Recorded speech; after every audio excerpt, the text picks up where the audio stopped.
Tonight, we delve into a story that is not just about a crime, but about a catastrophic failure of communication. A story that asks us how we see, hear, and understand those who communicate differently. This is the story of Sofia Morales and the invisible fence she ran into that day. Sofia Morales was 24 years old, a whirlwind of energy and creativity.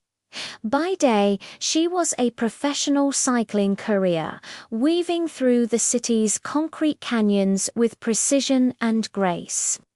By night, she was an artist, her hands translating the world's chaos into powerful visual statements. Her hands were her voice. Sofia is nonverbal and uses American Sign Language, a fact clearly noted on a medical alert bracelet she always wore.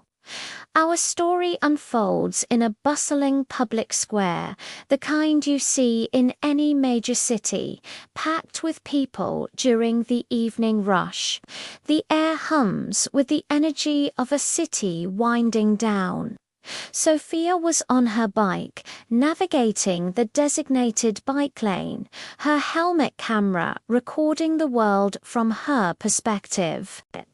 Across the square stood Officer Ben Carter, known for his short fuse and a rigid view of authority.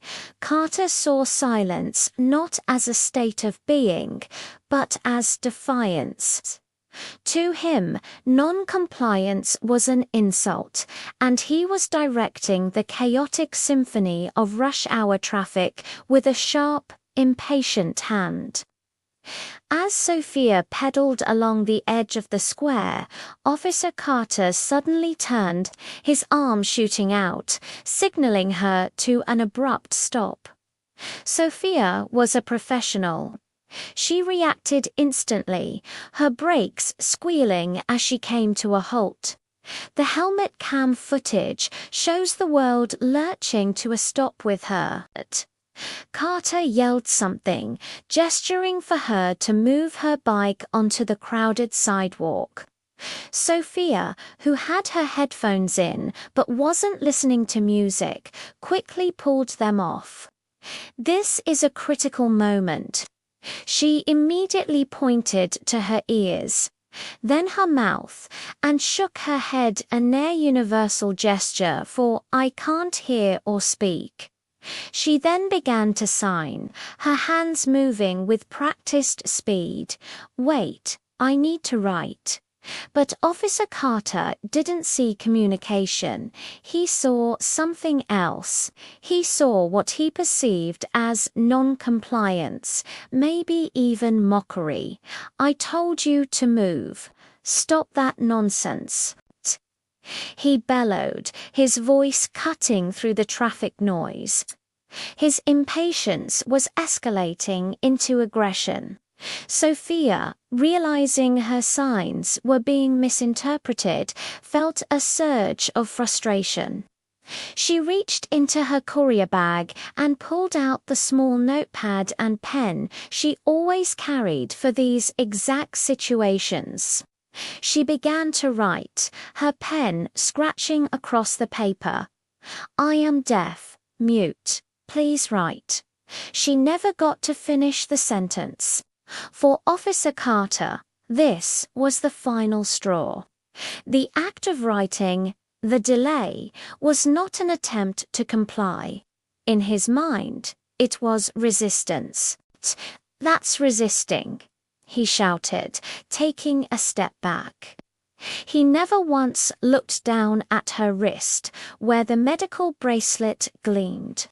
He didn't consider his radio a tool that could have summoned help or guidance. Instead, he made a choice. He reached for his weapon. He drew his taser. Sofia froze. The world slowed down. She saw the yellow and black device in his hand, and instinct took over. She dropped her notepad and pen, the tools of her voice clattering onto the pavement. Her hands flew up, palms out, in the clear, unmistakable ASL sign for stop. It wasn't a threat. It was a plea, a final, desperate attempt to be understood. But to Officer Carter, this sudden movement was the threat he was looking for. He fired. The taser probes struck Sofia in the abdomen and leg. A silent scream tore from her throat as thousands of volts of electricity seized her body. She arched back, a marionette with its strings cut, before collapsing onto the hard asphalt. Her face hit the ground, and the world went dark with pain. The shock left her paralyzed, every muscle screaming in agony. Before she could even process what had happened, Officer Carter was on top of her, wrenching her arms behind her back and snapping handcuffs onto her wrists. He had just assaulted a person with a disability who was doing everything in her power to communicate and comply. He charged her with resisting arrest and assaulting an officer. Sofia's nightmare was far from over. At the precinct, she was trapped in a world of silence and confusion. Her repeated attempts to sign were ignored. She was treated as a belligerent suspect, not a victim of excessive force with a communication disability. For hours, she was denied a certified ASL interpreter, a fundamental right. This denial prolonged her terror and delayed critical medical attention for the taser burns and the bruises on her face. But a silent witness was about to speak for her. Sofia's helmet camera had captured everything. Her lawyer, Samira Ali, was a formidable advocate.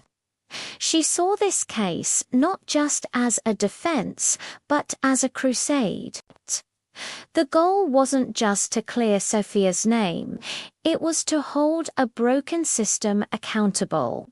The helmet cam footage was the heart of their case, but Samira knew video alone wasn't always enough. She assembled a team of experts to build an irrefutable narrative. First, a certified ASL expert was brought in. They analyzed the footage frame by frame.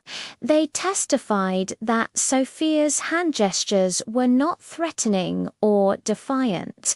They were clear, textbook attempts to communicate, wait, write, and that final heart-wrenching stop. The expert's testimony dismantled the officer's claim that he felt threatened.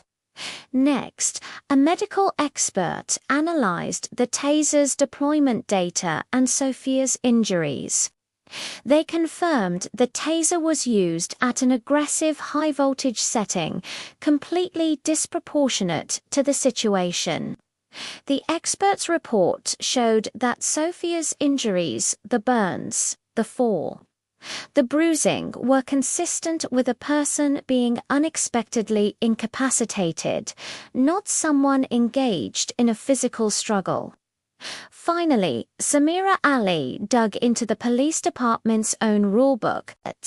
She uncovered a specific protocol mandated by law that required officers to check for visible medical alerts, like a bracelet, and to attempt nonverbal communication like writing on a notepad before ever resorting to physical force with a non-responsive individual.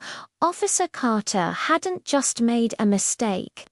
He had flagrantly violated his own department's policy. He had ignored every single de-escalation step he was trained to take. In court, the combination of this evidence was devastating. The prosecution's case crumbled.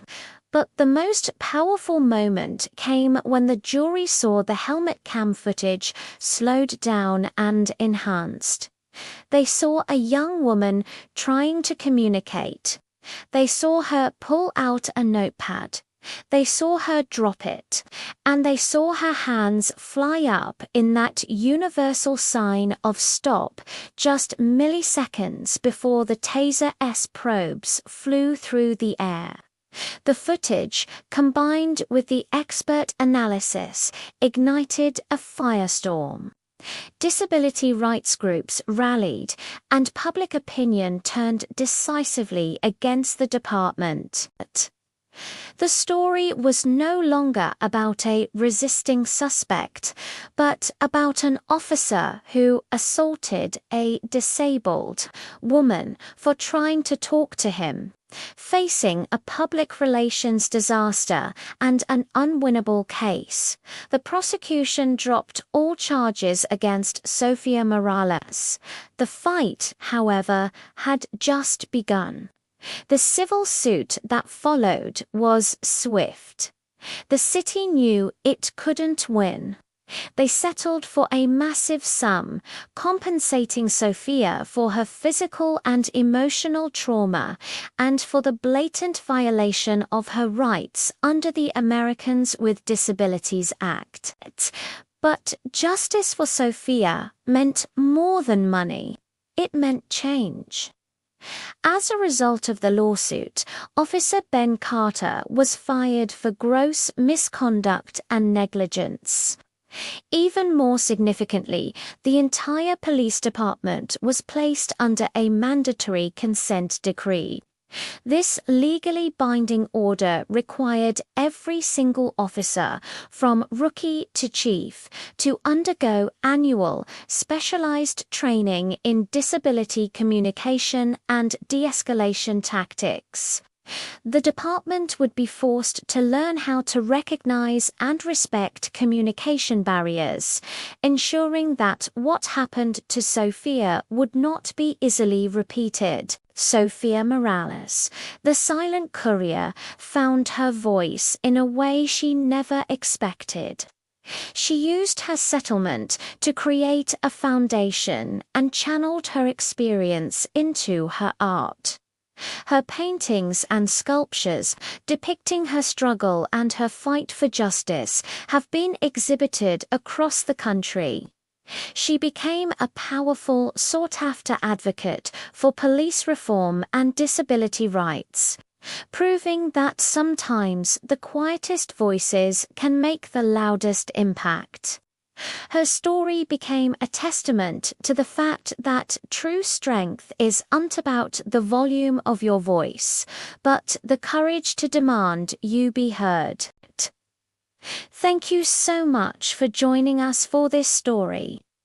If you found this content meaningful, please consider liking this video and subscribing to our channel for more deep dives into stories that matter. We'll see you next time.